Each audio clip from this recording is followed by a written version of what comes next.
Stock versus modified, old versus new, Landcruiser versus Patrol. Today we have got the completely original NGTY40 2.0 and we are putting it through its paces here in the Wadigans. This thing has not got a single modification, but what we're putting it up against, well, modification doesn't even begin to cover it. We've brought along Dave from Blue Flame and he's recently built GU Patrol, and let me tell you, that is about as wild as a wagon gets. Let's see how they go head to head.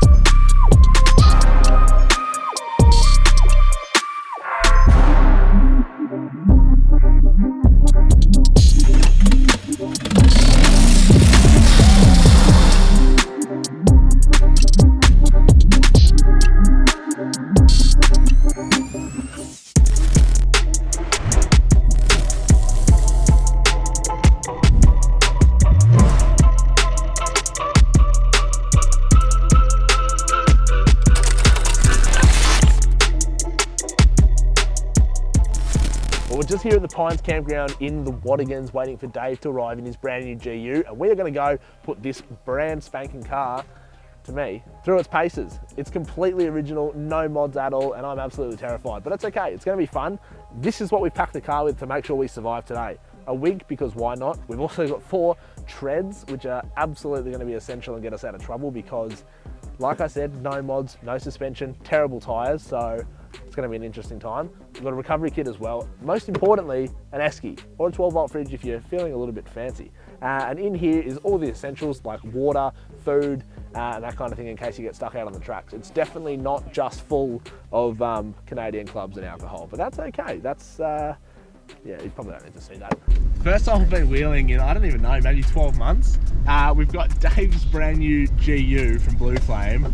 Full EXO cage, 42-inch traps, like just 4-link, X-link, you name it, it's got it. And we're in, well, we're in a completely original historic Retro 80 series. So it's going to be an interesting day to say the least. We're here testing just how capable a stock 80 series is in comparison to a comp truck. So it's going to be hard today because we've sort of got to find the balance between seeing what this car can do and not breaking it because I need it. So it's going to be interesting. Well, we've just rolled up on this tree across the track on Green's Break, and I put simply, I've never seen a bigger tree in my entire life. And Dave wants to clear the track. This is gonna be a hell of a day. Have a look at this. Holy! Well, that's what do you reckon, mate? Yeah, it's pretty big. Give it a go, you reckon? You didn't bring the world's biggest chainsaw for nothing. Well, that's it. We're gonna give it a crack. First test.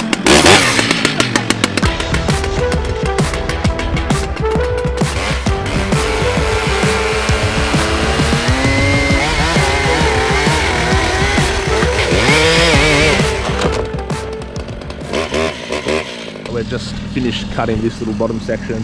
The winch is doing God's work. Next cut's going to be up here.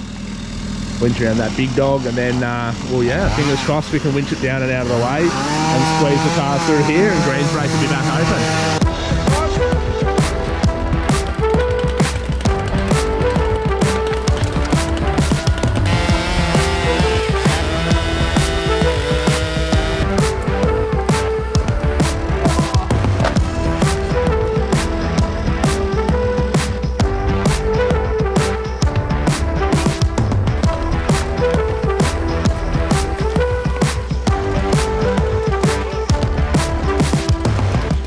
We were barely 100 metres into the Greensbreak Road track before I got stuck. Step 1 was get our tread HDs out of the back and try those, but I was simply too hung up and couldn't get any grip on the treads. So we left them there as a sort of a ramp while we got Dave's rear-mounted rumble winch to winch us to safety.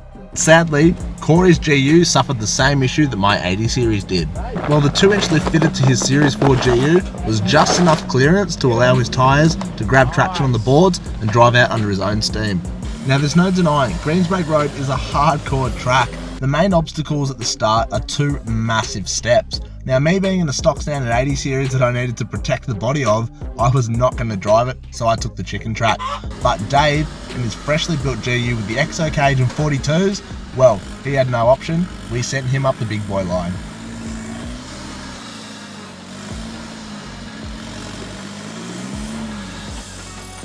As you can see, Dave's GU has those huge Trepador tyres, reduction gears and lockers, just to name a few mods. It ate these steps up like they were nothing.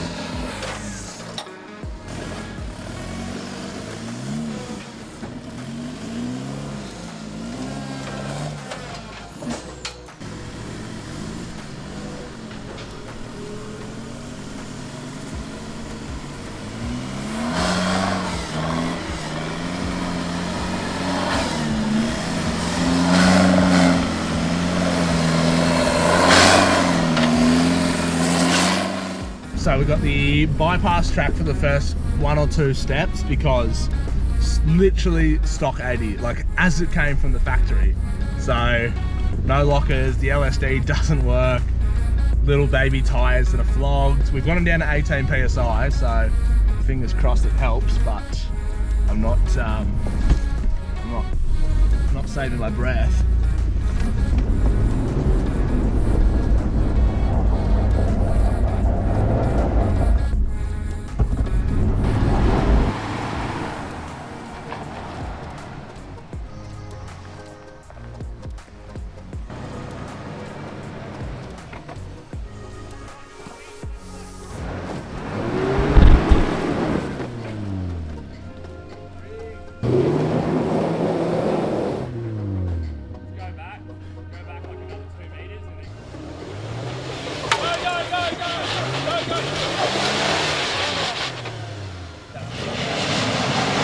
Now, after giving this step a red hot crack, without some decent mods, I had no hope in hell. So, it was out with Dave's Runver once again.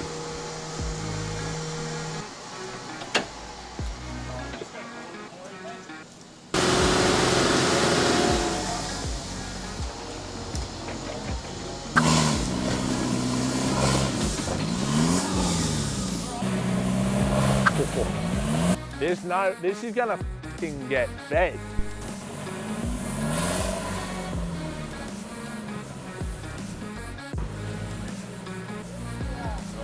And they expect me to get up there.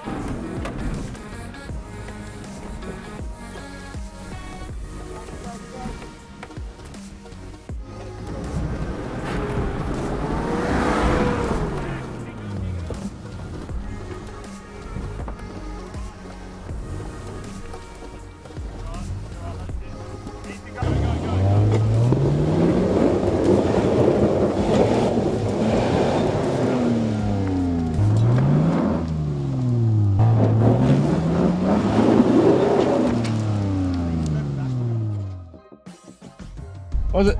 Is it a diff? I just want to drive it, eh?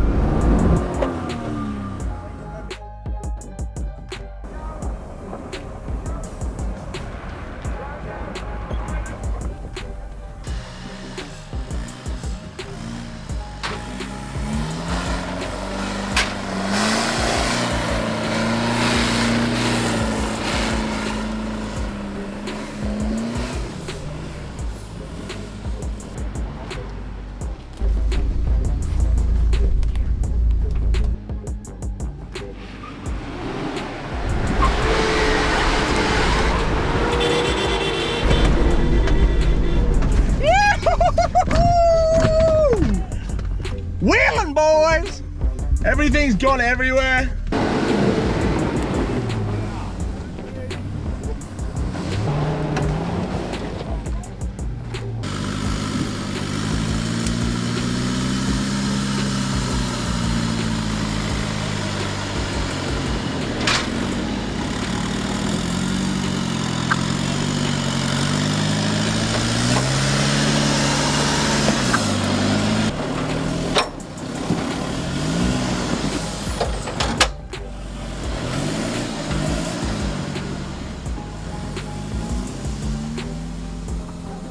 I tried my best to follow Dave in the GU, but I had to choose my lines a little more carefully, as you can see here.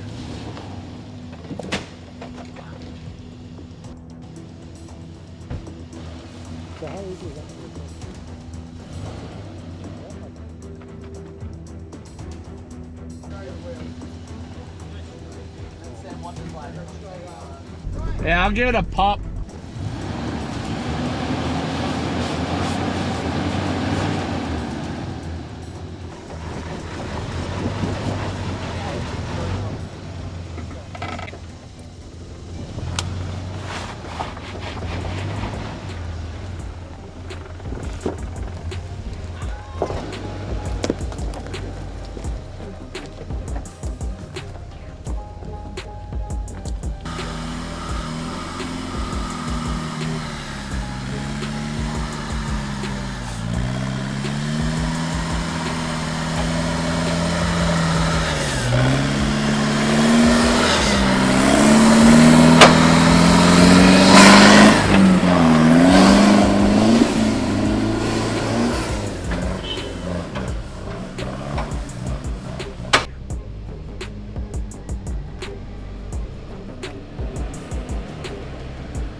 Well, this track has, I don't even really have words. It has put this car through its absolute paces. I think it's fair to say without the treads, we would have been just like up brake without a paddle. There's no real way around it. The tyres have struggled horrifically, so I'm going to be ordering a set of Maxxis razors ASAP. But overall, pretty good for a stock car. This thing's never been off-road before, right? I mean, just don't look at that sill or sidestep. Yeah. If you know a good panel beater, drop it in the comments below, because there's a few, well, it's touched in a few places that I wish it had. Let's just leave it at that. Anyway, there's cold beers and lunch up ahead, so let's get after it. Just wrapped up filming with Dave in the GU. We tried to follow him everywhere he went and didn't succeed overly successfully, but that's okay. I think this little stock 80 series behind has earned its keep. It's done way better than I thought it was going to, although it did suck at a lot of the trickier stuff. So we're gonna have to do something about that. In terms of damage report, well, the sidestep and unfortunately the sill got a little touched up, but that's okay, just all memories. And a few little spots of paint on the flares here and there in the rear quarter. Well, yeah, it's gonna need touching up, but that's fine, it's all part of it. In terms of plans for this car, cannot wait to show you guys what they are next year. We've got a lot on. The next year is going to be the build of the NGTY40 2.0, and well, the tracks we tackled today, so they're just going to be a thing of the past, and it's going to monster up them when we're done with it. Anyway guys, we'll see you next time. Other important thing to have fitted to your stock vehicle before you go wheeling is a set of rated front. Do we not get those fitted? No. Could be a problem. Yeah. Well, That was actually a really good one. I just set myself up. Thankfully, Dave has got the biggest chainsaw I've ever seen in my life. I mean, for a white bloke, it's certainly a big member. I think I'm going to try and straddle it, slip in, right the side of the car off, and then go to the pub. We're going to put it up against one of Australia's most modified four-wheel drives, built by the team at Blue Flame Automotive. That sounded really weird.